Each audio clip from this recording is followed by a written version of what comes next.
You know, he was very normal looking, very healthy, we thought. I don't know. I think maybe you're so excited about having a baby and you think it's going to be great.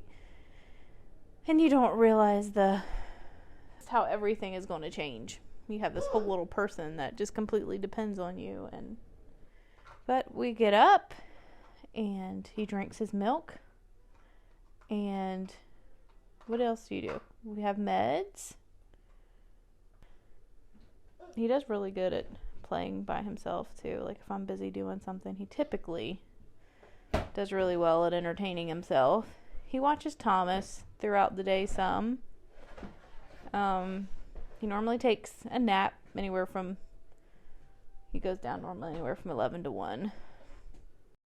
Normally Ashlin is a lot, and that's been off this week obviously too, but Ashlin's very involved in his bedtime. In the evening, that's when they spend most of their time together.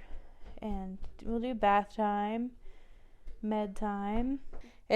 Now for me, it's not as hard, but there for a while, it was really hard to even just any kind of discipline because you could remember what they were like, what they went through. It's hard to believe we've been out of the hospital for 1.5 years already. Didn't know anything was wrong with him.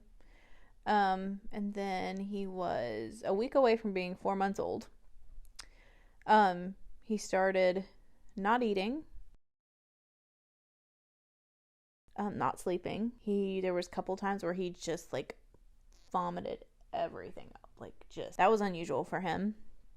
It got to the point where we couldn't even hardly syringe feed him. Like he would just scream. And so his heart was not even, it couldn't even hold him to transplant. So they told us they wanted to put him on a Berlin, which is it's a pump basically. Like they were gonna have to do a surgery to hook up this pump to his heart, to pump his heart to keep him alive, because his heart was just not going to do it. And I was just praying he would get his new heart. And that brings on a whole new thing, because you're like, you know what it takes for them to get a new heart. And so that brings on a whole nother round of emotions, because you don't want a parent to lose their child. So when we got that call, that was a very wide range of emotions. Because we were happy that he got a heart, but then we were so sad for the other family. So we're very grateful. For me, I never prayed that he would get a new heart. I prayed that if something happened to somebody else's child, that they would choose to donate. Because how can you you're basically praying for another child to die. Looking back over everything, I don't know. And that's where, your question about about faith. That's where that came in, because knowing the type of person I am and how I worry about every little thing, how in the world did I get through everything with him? There was some very scary times with him without our faith, without all the prayers of other people.